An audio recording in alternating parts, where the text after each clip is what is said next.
He lists off a series of traits that nascent fascist movements possess, the first of which being the cult of tradition. Jesus Christ, that sentence was harder than I thought it would be.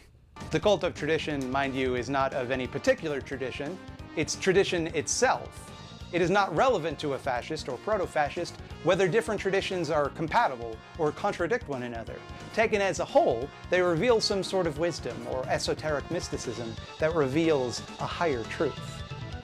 Quote, each of the original messages contains a sliver of wisdom, and whenever they seem to say different or incompatible things, it is only because they are alluding allegorically to the same primeval truth. As a consequence, there can be no advancement of learning. Truth has already been spelled out once and for all, and we can only keep interpreting its obscure message. You might notice that... So, is this like the most one-sided basic bitch interpretation of conservatism? Well, is he articulating conservatism or fascism? Like what? Well, I thought that was like he's kind of like conflating them, right? Okay, yeah, but that was straight out of like the fascist manifesto or something like that, right? No, it was a guy's interpretation of defining fascism. Okay, some guy. Was the guy Mussolini I don't know, or some famous guy? No, some famous, probably on the leftist scholar guy. Okay, right, gotcha. Right. He said it earlier. I don't know the guy's name. I don't care. But no, because he's going to conflate it to conservatism. So. Yeah.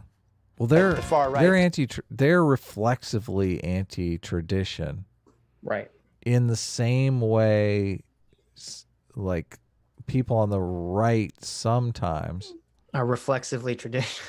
Well, are reflexively anti-change.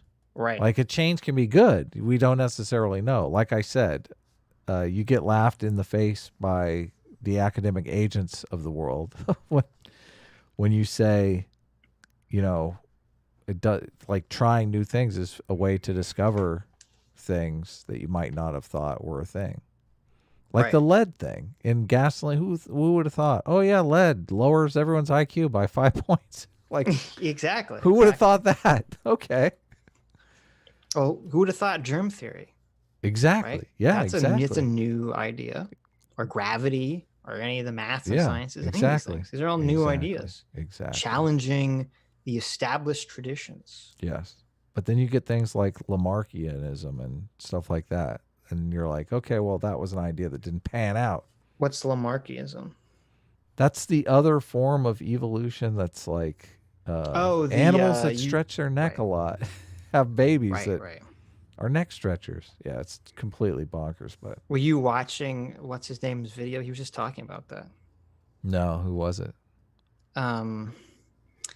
As research, because I was going to see if we would do that video instead. Philosophy Tube made some video about like Charles Darwin versus Marx, and I was like, Charles, is he going to take an anti-evolution stance in this video? Like I was waiting for it, but it's just really boring. So yeah, I don't watch Philosophy Tube. Tend to combine a lot of cultures into one mishmash to claim all the stuff they like in history. Somehow, their ancestors were Vikings and Romans and European Crusaders at the same time. These groups fought one another. They hated one another. Well, that's true. That's why white yeah, exactly, Brooks. That's why the whole white nationalist, magical monolithic white culture argument is fucking stupid and nonsense. Yeah. They didn't see themselves. Are you denying, Adam, that white culture existed? Adam, are you denying this? Just a question of definition. So infuriating, so maddening. Adam, are you saying that British people are not white? Adam, is that what I think that's what you're saying? Can you how are you saying that, Adam? Bah! That's my Brooks impression. Shared race. Pretty good. Thank you. Well, Adam, I don't understand why can't you just say that culture is white? Or identity. They were bitter enemies. In the mind of the fascist, though, that contradiction strengthens this connection rather than weakening it, because you're arriving at the same esoteric truth across multiple contradictory sources. And that esoteric truth just so happens to be whatever it is you wanted to believe in the first place. What I wish the people on the left, the thought slimes of the world, would admit is that culture at some level needs a shared narrative that we should be working on building together.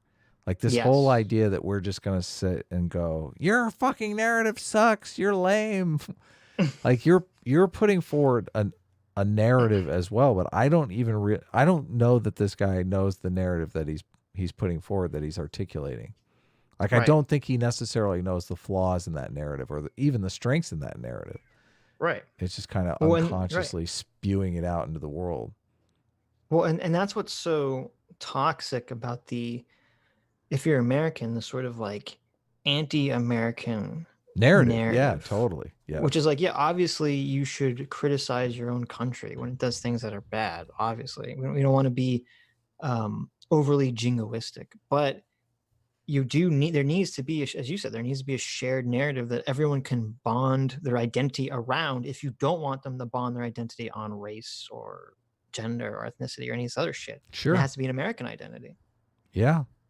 What is it, Thought Slime? Tell us. What's the narrative? Well, see, that's what's so insane about this is that they completely don't understand morality, because they don't give the woke leftists don't give an in-group for you to bind yourself to. No. Except for their ideology. That's all you can do. And even then, that doesn't help if you're white and male and straight. Yeah, because your days are numbered. You're seriously. Yeah, exactly. They're only keeping you around to bolster their status with some kind of potential Me Too story. That's all they're doing. I'll be right back. Take your time. The second trait a fascist or proto-fascist may possess, according to Echo, is the belief. Oh my God. The proto-fascist now. We have a new term, guys. If you're a white, straight male and you're not currently a fascist, you're a proto-fascist. You're soon to be a fascist. It's just a matter of time. Just let time. They know time is on their side. Just a matter of time before the mask will slip and you will be confronted for what is obviously an innate part of your nature. Never mind the fact that we're all social constructionists. We don't believe in innate parts of our nature. It's funny that he's pointing out the contradictions here. How he's saying, there's a bunch of contradictions in this fascist, proto-fascist philosophy. Here, let me point them out for you. Never acknowledging the contradictions in their own philosophy. Belief that traditionalism implies the rejection of modernism. So it's hard to read a phrase like reject modernity, embrace tradition, without seeing it as almost a direct invocation of this definition, an explicit statement that they agree with Echo about what a fascist is and that they are that thing that it is. That's why they hate modern art, for example. All the best art has already been made, and rather than trying to improve on old techniques, the best we can do is imitate the great masters of the past, searching for new modes of... Well, I would argue that the right doesn't like modern art because modern art really became about... Is fucking terrible? Well, the reason it's terrible is it became about social justice. Like art has become about activism. You can't go. I mean, I go to the galleries and museums here in Los Angeles, and all the art is centered around activism. It's like progressive activism is in your face. You can't win contests without being a progressive activist. You can't get gallery shows. You're going to get shamed. Like if you practice anything that can remotely be called cultural appropriation, you're going to be thrown out of. You're going to be thrown out of whatever show you can put together. So when art became about activism, obviously, since it's a completely different moral philosophy than conservatism, of course they're going to be against it. So it doesn't have to do with the fact that this is why conservatives tend to hate modern art. I don't think he understands that, though.